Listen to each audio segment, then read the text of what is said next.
We often ask, why is my home filled with fighting? Why can't I sleep peacefully at night? Why do I feel this heavy feeling in my chest, even when everything seems okay? Sometimes we look for hard explanations, when the real answer may be much closer to us than we think. The truth is, there are things we bring into our homes with our own hands that can attract bad energy, trouble, and even the presence of evil spirits.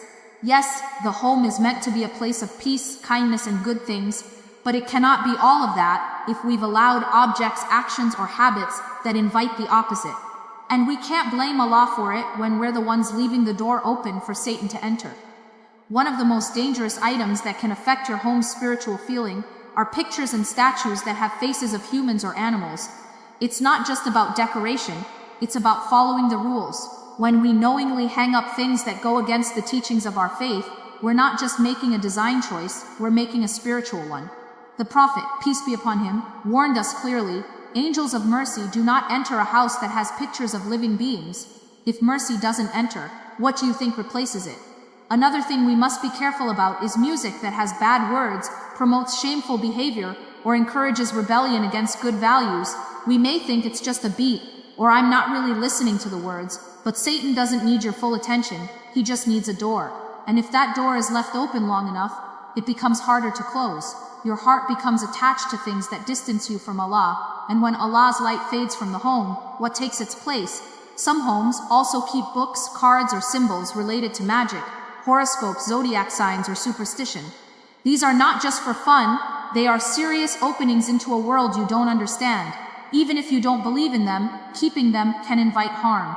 Don't take chances with your soul or your family's peace. Get rid of them right away and seek Allah's protection sincerely. Even the shows we watch, the words we speak, and the arguments we allow to explode in our homes, all of these can either call upon angels or attract devils. A home where Quran is never read, where prayers are ignored, where backbiting, swearing, and gossip flow freely, such a home becomes heavy. The hearts become restless, sleep becomes difficult, joy becomes rare. We need to start cleaning our homes by replacing these harmful things with sources of light. Fill your space with Quran, with sincere prayers. Make your home a place where daily prayers are done, not just rushed through, where the names of Allah are remembered, not just the names of famous people, where peace is not just in the decoration, but in the feeling. Clean out your home like you clean your heart.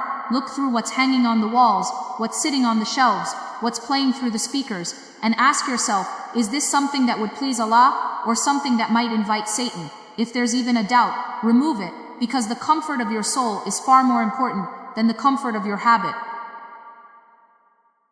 Allah has given us simple yet powerful ways to protect our homes.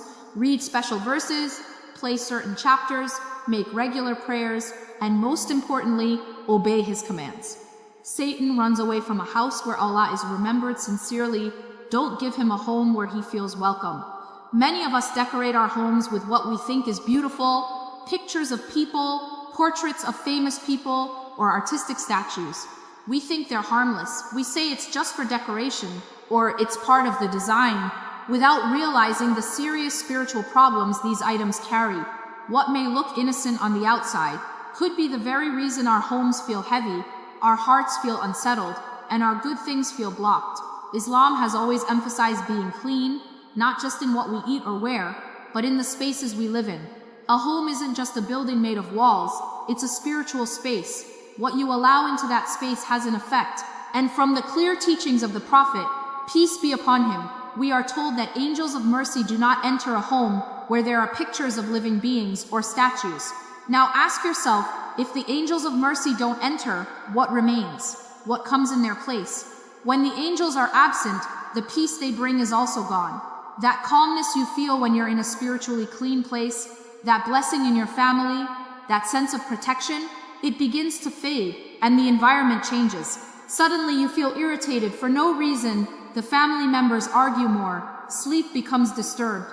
You might even experience strange fears or discomfort. These are not superstitions. These are realities described in our religion. You see, Satan is always looking for an invitation. He doesn't need a loud welcome, just an open door. And sometimes that door is a photo hung on the wall or a statue sitting on a shelf. While we might not worship them, Their presence goes against the guidelines Allah has set for a spiritually pure space. That going against the rules becomes a magnet for negative forces, because where the mercy of Allah is blocked, Satan finds opportunity. Let's look at the wisdom behind this teaching. Why are pictures of living beings discouraged? Because they quietly feed pride, comparison, and attachment to worldly beauty. They can promote idol worship in quiet forms. Even if we're not bowing to them, we're giving them a presence that doesn't belong in a space meant for the remembrance of Allah. The same applies to statues. Even if they're considered art, the spiritual consequences remain. Now some might say, but it's part of my culture, or I've had these items for years. Ask yourself, is your culture more important than your connection with Allah? Is that item worth giving up the presence of the angels in your home? When you weigh the value of these things against your spiritual peace, the answer becomes clear. Start with your living space. Look around. What's hanging on the walls? What's sitting in the corners? What's displayed on shelves? If you see anything with human or animal faces or statues, remove them. Don't just hide them. Get rid of them. Do it for your peace. Do it for your home's protection. And most importantly, do it to bring back the presence of the angels. And when you remove these items, don't just stop there. Replace them with things that bring mercy. Hang up verses from the Quran. Play certain chapters in your home. Make it part of the daily routine in your house. Create a space where angels want to enter and Satan has no space to remain. Our homes are a trust from Allah. They should be places where His name is remembered, where His light shines, and where His angels find comfort. Don't let decoration block that mercy. Don't let habit or attachment rob you of peace. Remember, even small changes can bring about great good things. That one frame you take down could be the reason your home finally feels light. That one statue you remove could be the reason your prayers begin to flow again. Never underestimate the power of obeying even the smallest command from Allah. May Allah purify our homes, bless our families, and surround us always with angels of mercy. One of the most powerful tools that Satan uses today to access the hearts and minds of people is music and media that promote bad behavior, rebellion, and spiritual laziness. It's everywhere, on phones, in cars, in our homes, even playing softly in the background while we work or eat. And over time it becomes normal. We stop noticing the words, we stop caring about the message. But make no mistake, just because something is common doesn't make it harmless. When you listen to something repeatedly, it begins to shape your thinking. It starts to influence your emotions, your mood, your thoughts, and even your behavior. That's the power of sound, and Satan knows it.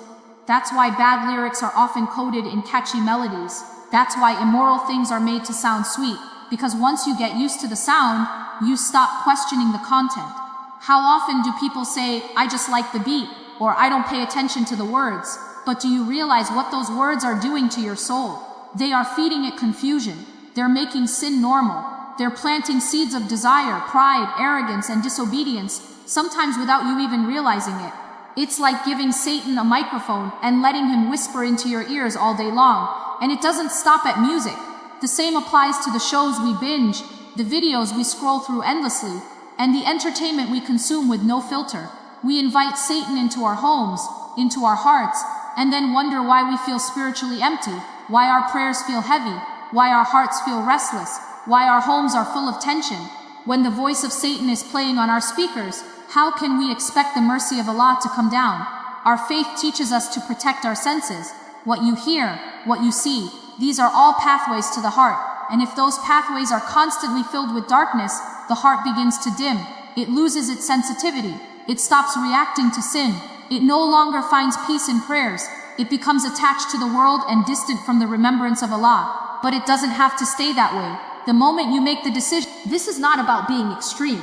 It's about being careful. It's about guarding your soul. It's about recognizing that every sound you let into your ears either brings you closer to Allah or further away. There is no neutral ground. Every moment is a choice. And if we truly want peace in our hearts, calmness in our minds, and light in our homes, we have to make better choices. You might lose a few songs, a few shows, a few habits, but what you gain is priceless. You gain clarity. You gain contentment. You gain closeness to the one who created you. So don't let Satan have control over your ears. Don't let him sing you to sleep while your heart drifts away from your Lord. Choose Quran, choose remembrance, choose light, and watch how your entire life begins to change. In every home there are items we carefully select, some for beauty, some for meaning, some for tradition, but not all items bring light. Some objects, without us even realizing it, carry with them a spiritual weight. And among the most dangerous of these are items linked to magic, horoscopes, or superstition. These things might seem small or harmless, but they attract a darkness that pushes away the mercy of Allah and invites harm, confusion, and unrest into our lives. Magic is real. It's not a fantasy or something found only in stories. Allah mentions it in the Quran, and we are warned clearly against going near it.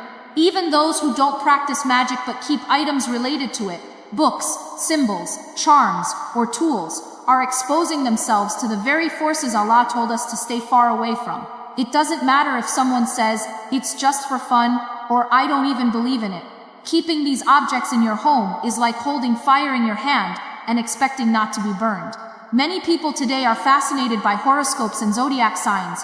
You'll see it everywhere, on social media, in magazines, even in casual conversation. What's your star sign? You're emotional because you're a Cancer, or you're stubborn because you're a Taurus.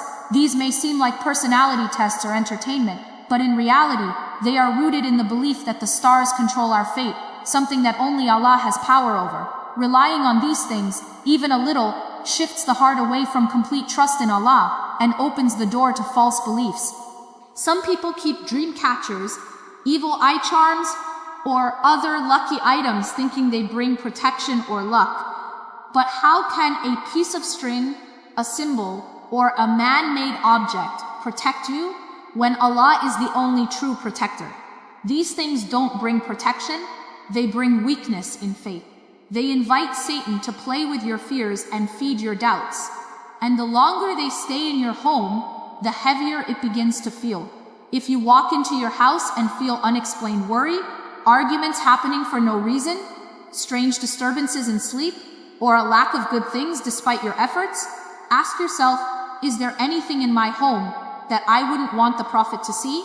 If the answer is yes, then it's time to clean, not just with a broom, but with fear of Allah. We must stop treating the unseen world as a joke.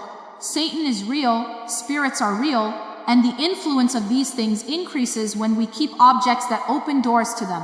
What you allow into your home shapes its feeling. If you allow objects of false worship, symbols of false beliefs, or items that reflect disobedience to Allah, then you can't complain when you lose peace. But the beauty of Islam is that it always offers a way back. The moment you realize there's something in your home that doesn't belong, remove it. Don't sell it. Don't pass it to someone else. Destroy it. Burn it. Tear it. Throw it away in a way that it cannot be used again. And then turn to Allah in sincere repentance. Ask Him to purify your home, your heart, and your life. Say, "Oh Allah, I remove these things for your sake. Protect me and my family. Cleanse my home from anything that blocks your mercy." And then follow it up with Quran. Play certain chapters, recite special verses, make remembrance aloud, walk through your home with remembrance, filling it with the light that once was missing. This is not extremism. This is protection. This is love for your soul and your family. Because when you remove what attracts darkness, you make space for the angels to enter. You allow good things to return. You feel your home becoming a place of calmness again. So don't delay. Don't think it's too small to matter. Every object you remove for the sake of Allah is a step closer to His pleasure. Thanks for watching. Don't forget to like, share, and subscribe for more updates.